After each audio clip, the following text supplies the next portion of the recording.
Bonjour à tous et à toutes et bienvenue sur la chaîne Reflet de Lune, j'espère que vous allez bien. Merci pour votre présence aujourd'hui. On se retrouve pour le tirage des énergies du mois de décembre 2024 pour le signe du Taureau. Soleil, ascendant, Lune ou Vénus en Taureau. Je lance le générique, je fais le tirage et je vous retrouve juste après.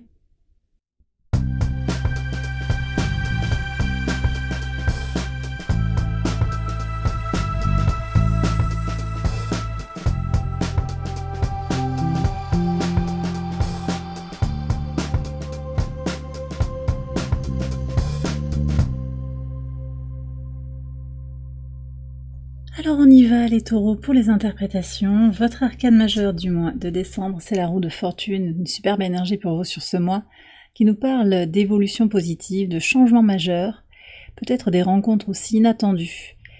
Donc des célébrations aussi avec de nouvelles personnes qui entrent dans votre vie. Un bonus, peut-être une promotion aussi sur le plan professionnel ou sur le plan matériel, financier.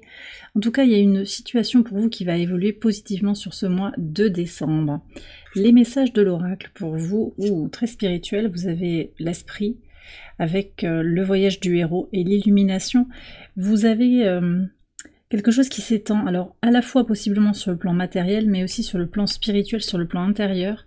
Un éclairage qui se fait en vous, une vision peut-être plus grande de votre place dans le monde. On verra ce que vous avez en maison 10 en particulier. On me dit que les épreuves que vous traversez peut-être actuellement, elles vous éclairent aussi sur votre chemin. Il y a comme une étincelle qui jaillit, une connexion à sa vérité profonde. On va voir les messages maison par maison maintenant. Alors sur votre maison 1, votre état d'esprit pour ce mois de décembre, le monde. Bon. Vous êtes, alors possiblement, vous reconnaissez que vous êtes dans une période faste de votre vie, une période avec un potentiel de succès, de réussite, de complétude, vers laquelle vous êtes en train d'aller ou que vous ressentez. Je vous sens aussi très connecté, globalement, mondialement, peut-être par le biais de voyages, et on va voir ici ce qui se joue sur les voyages. Ouais. Roi de coupe. Sur les déplacements ici, oui, cavalier de bâton. Bon, je vais vous expliquer. Clairement, là, il y a des gens qui ont peut-être envie de voyager, qui ont envie de découvrir de nouveaux espaces. Vous avez envie de vous ouvrir à quelque chose de plus universel aussi. On va aller voir ce que vous avez en maison 11. D'accord. Maison 11, donc, qui est associée au signe du Verseau. On est sur la communauté. Bon, vous travaillez peut-être en lien avec une communauté qui vous soutient, que vous soutenez, je ressens ça. Bon, je vais vous éclairer sur tout ça. En tout cas, vous démarrez avec une énergie de puissance, mais aussi de leçons intégrées. On est avec Saturne. Donc les leçons sont intégrées. Saturne, qui est direct au sextile de votre signe en Poisson, vous aide à structurer les choses de manière à réaliser vos rêves. Très très beau message. Alors on va regarder ce qui se joue sur la maison 2, qui est la maison liée aux ressources, qu'elles soient matérielles ou immatérielles. Le cavalier de denier, donc on voit bien qu'il y a une progression effectivement sur le plan matériel, mais aussi sur votre bien-être alors physique, sur votre bien-être émotionnel, psychologique, spirituel aussi. Je vois avec le roi de coupe, il y a vraiment quelque chose qui s'élève là pour vous, qui s'accélère. Oui, qui s'accélère, on a un cavalier, mais qui reste quand même dans une forme de structure. Donc ça avance un pas devant l'autre, petit à petit. Voilà, il y a des choses qui bougent de manière marquée, mais aussi de manière solide. Vous construisez sur des bases solides. Sur la maison 3, qui nous parle de communication, de votre manière de vous exprimer, des échanges, les petits déplacements, comme je vous ai dit, le rapport aux frères, aux sœurs, à l'entourage proche, il y a quelque chose de très actif, de très positif, de très passionné aussi, donc peut-être une envie de se déplacer, une envie de bouger actuellement, une envie de vous exprimer, d'exprimer ce que vous ressentez, d'être vous-même, peut-être de tisser des liens plus constructifs aussi, et plus authentiques avec vos proches. Ça peut être ça aussi. En tout cas, ce que je ressens, c'est aussi un bien-être physique. On va voir ce que vous avez dans votre maison 4. Ok, alors on va nuancer quand même, parce que sur la maison 4 qui nous parle de vos fondations, de vos racines, du rapport à la famille, il y a des remises à plat, je pense. Il peut y avoir des questions en lien avec le sentiment d'appartenance. Il y a quelque chose sur la reconnaissance de votre individualité là, qui n'est pas complètement ok par rapport à la famille. peut-être par rapport au foyer, par rapport à votre vision, vos valeurs, par rapport au, ouais, à tout ce qui est lié à la famille. On va voir ce qui se joue ici. Qu'est-ce qu'on a? Sentiment de trahison, j'ai le sentiment. Ah, il y a un froid. Oula. Il y a un froid, il y a des lenteurs. Alors peut-être que vous avez des choses à régler sur le plan familial. C'est difficile pour vous de sortir de certains schémas. Peut-être de libérer certains schémas transgénérationnels. Est-ce qu'on peut avoir des messages? Ça ne vous empêche pas par ailleurs, je pense, de vous sentir rayonnant de manière individuelle, parce qu'on voit que vous travaillez à exprimer votre individualité. Je vois des personnes insincères, là. Qu'est-ce qu'on a? Alors, on me dit quand même que ces personnes, dans leurs agissements, vous reconnaissez qu'elles vous... En fait, elles vous aident à plonger en vous pour vous connecter au message de votre âme, au message de votre cœur. Il peut y avoir des conflits, je suis ça en dos de deck, il peut y avoir des conflits, des tensions, des petites trahisons, le sentiment d'être un peu utilisé, ou d'avoir été utilisé, ou de devoir libérer aussi quelque chose qui ne vous appartient pas aussi, hein. Quelque chose qui a été fait dans la famille par le passé qui ne vous appartient pas. Est-ce qu'on peut avoir un conseil là pour avancer sur ce sentiment de trahison? Alors, j'ai 3 cartes qui sont venues, bah écoutez, je vais les prendre. Qu'est-ce qu'on a ici? Bon, alors on vous dit d'être constructif, je pense, hein, et d'éviter peut-être les conflits. Alors en plus, on est sur la fin de l'année, là, il va peut-être y avoir des fêtes de fin d'année. C'est peut-être pas le moment d'exposer tout ça, mais au contraire, voilà, de faire grandir ce qui peut grandir, de solidifier ce qui peut être solidifié, et puis de laisser faire en fait, parce que vous ne pouvez pas contrôler les autres, et vous ne pouvez pas non plus contrôler le passé. Le passé est passé, ce qui a été vécu, les bagages transgénérationnels, tout ce que vous pouvez faire, c'est les libérer. Je vais quand même aller regarder ce qui vient pour la suite du mois de décembre. Je vais aussi regarder ce qui se joue dans les transformations maison 8. Ouais, alors, au niveau des transformations, ce que je ressens, c'est il est temps pour vous d'avancer, en fait, d'avancer, d'accélérer le mouvement.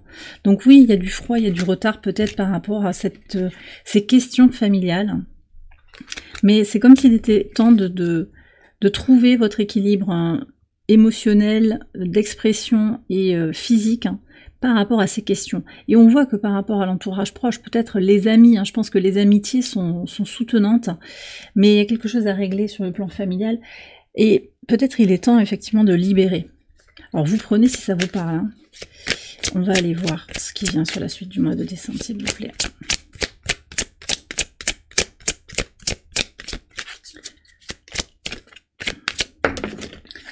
Alors, qu'est-ce qu'on a? Ouais. 8 de coupe. Bon, je pense que vous allez prendre du recul par rapport à tout ça. C'est un repositionnement émotionnel, un repositionnement spirituel aussi, sur le fait que votre âme a choisi de s'incarner dans cette famille-là, et que vous avez peut-être quelque chose à apprendre aussi de vos expériences familiales. Peut-être que vous êtes en couple aussi, hein, donc ce sont des questions qui peuvent toucher au foyer également. Une mise à distance, ça ne veut pas forcément dire que vous partez, hein, c'est pas forcément ça que je ressens. On me dit d'aller voir la maison 6 pour le quotidien, qu'est-ce qui bouge pour vous? Oui, en fait, c'est plus un positionnement, je pense, dans les petits moments du quotidien, davantage lié aussi à ce qui vous appelle, la prise en compte de vos désirs. On a encore Chiron et le nœud nord en bélier sur ce mois de décembre. C'est le moment d'écouter ses désirs, de suivre. Alors, ses envies, oui, mais c'est ce que l'on sent qui est aligné avec sa vérité intérieure, en fait, voilà. On va aller voir ce qui se joue en maison 5. Alors la maison 5, elle nous parle de votre créativité, de votre enfant intérieur, de vos enfants. Ouais, ce que je ressens quand même aussi, c'est...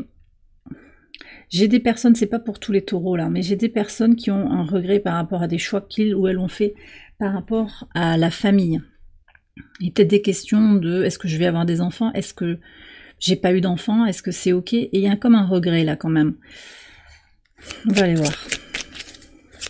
Moi j'ai le sentiment qu'il y a des taureaux qui vivent un petit peu dans le passé sur certaines choses. Alors c'est possible qu'aussi avec les réunions, les retrouvailles de fin d'année, on est sur aussi une période de conclusion, on plonge, on va arriver dans l'hiver, on a le solstice d'hiver qui est là avec les jours les plus courts de l'année, si vous vivez dans l'hémisphère nord.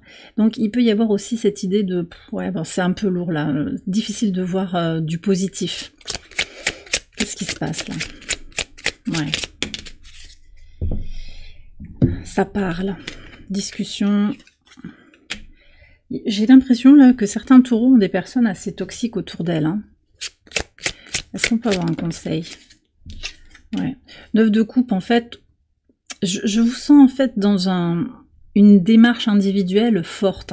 Voyez, suivez vraiment votre individualité, sans être individualiste ou égoïste, mais c'est vraiment de vous connecter à ce que vous espérez, ce que vous avez comme vision pour l'avenir, de croire en vous, et de faire un souhait, parce que cette carte, c'est la carte du souhait réalisé. On va aller voir comment ça évolue.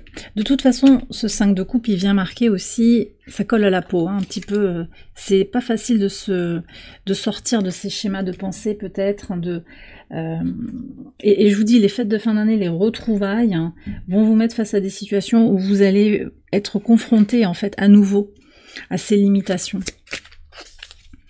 À ces limitations, à ce qui aurait pu être...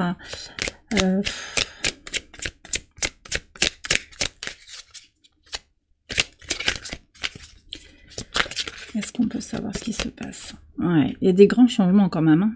3 d'épée, 5 de coupe, 5 d'épée, ce sont des changements qui arrivent là.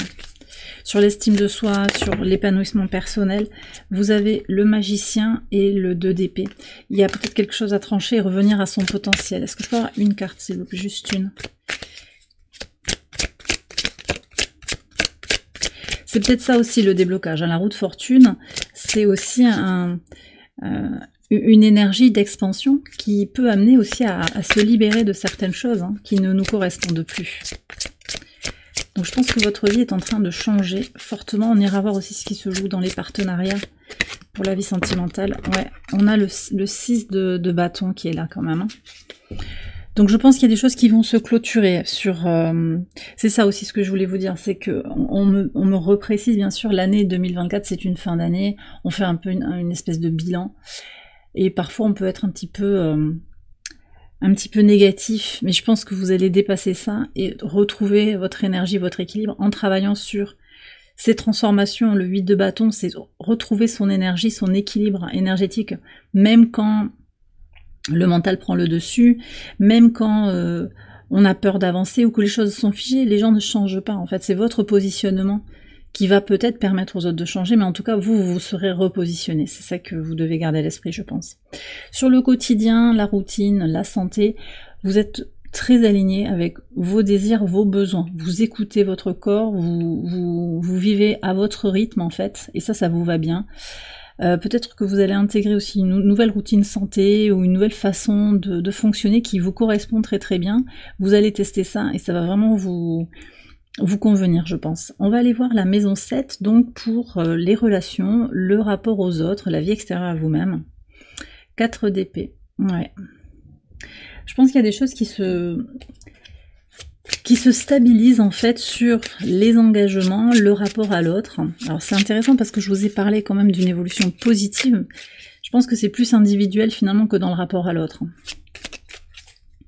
Possiblement sur le cavalier de bâton ici, et on verra dans le tirage pour le sentimental et le relationnel, mais il peut y avoir de nouvelles personnes qui entrent dans votre vie, des rencontres passionnantes, un renouveau aussi avec des amis, des gens que vous n'aviez pas vus depuis longtemps. Sur les partenariats, il y a un peu statu quo, on ne bouge pas. C'est ça que je ressens. Qu'est-ce qu'on a ici ? Ouais, alors ce que je ressens, c'est aussi qu'on a besoin de se reconnecter à soi. On sort un petit peu de la vie publique. C'est intéressant parce que, alors, je vous ai parlé d'une ouverture sur le monde, d'une connexion à une communauté, mais je pense que certaines personnes de votre entourage, vous allez mettre un petit peu un stop, en fait. Ouais.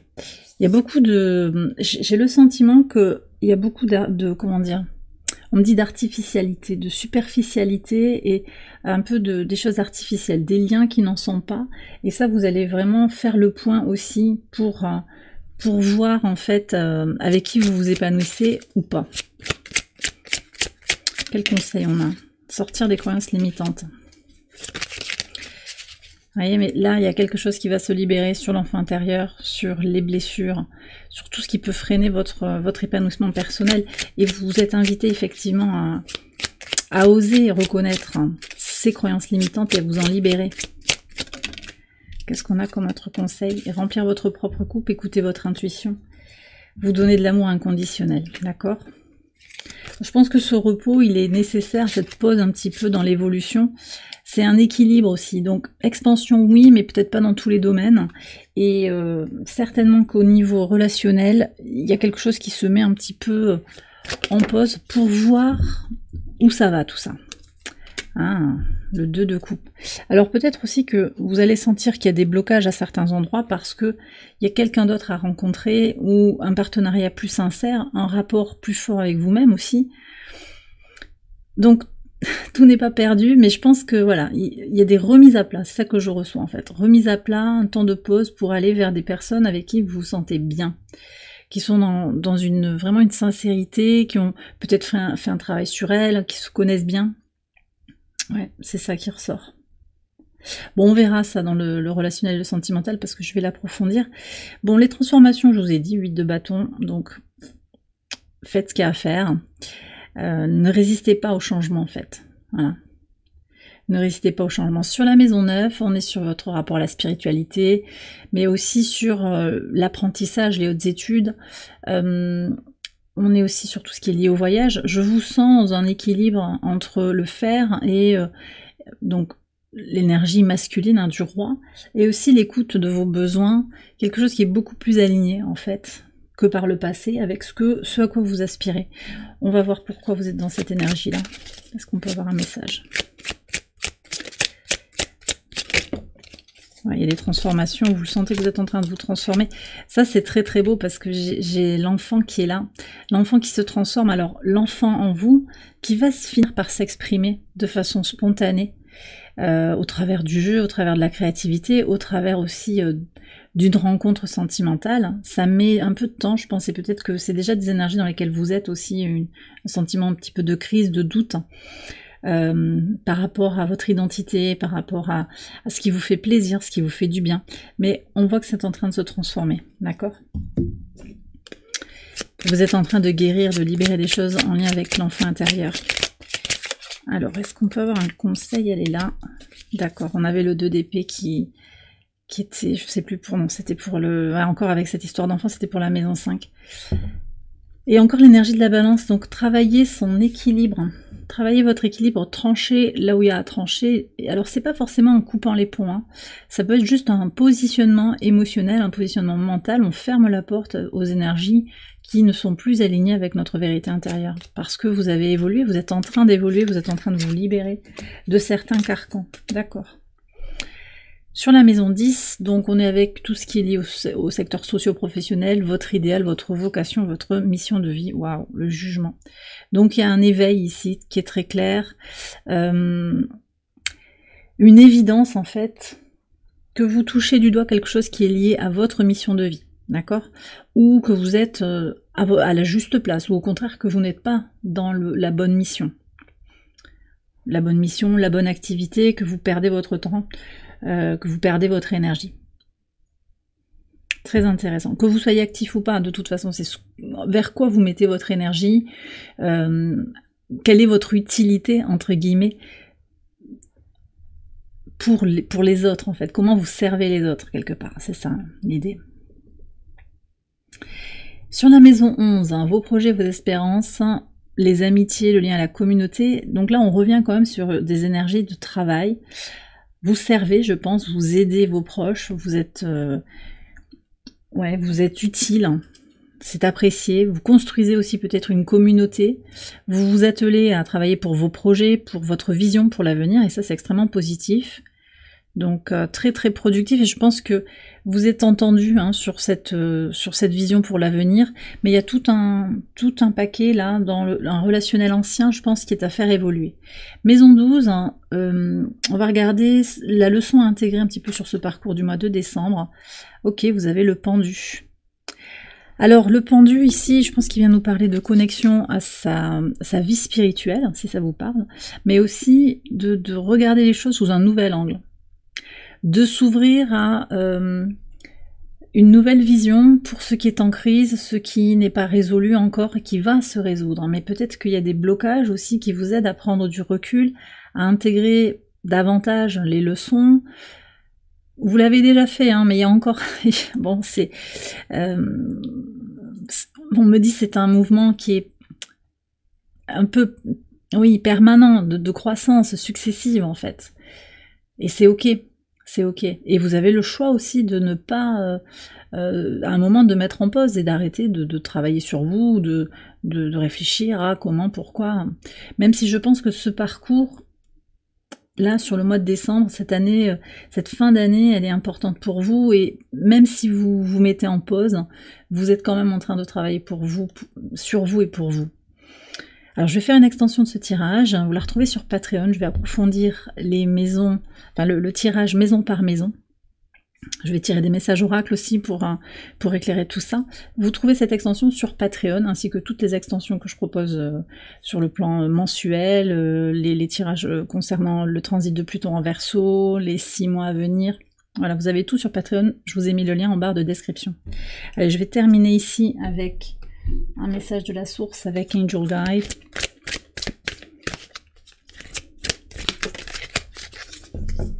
Alors, qu'est-ce qu'on a ? Force et guidance. Ouais.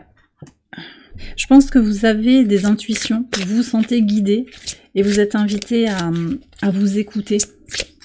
À vous écouter davantage. Vous voyez, on a le 3e œil aussi qui sort avec mon oracle, l'oracle d'Infinitum.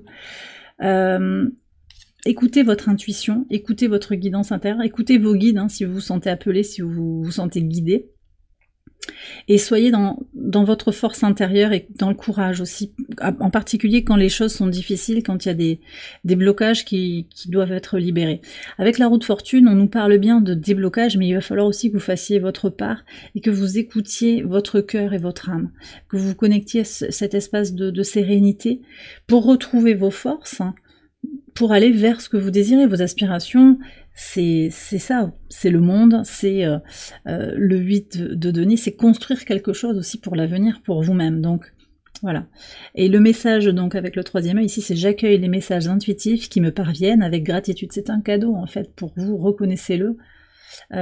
C'est un cadeau pour vous d'être intuitif, de sentir les choses, de vous sentir guidé.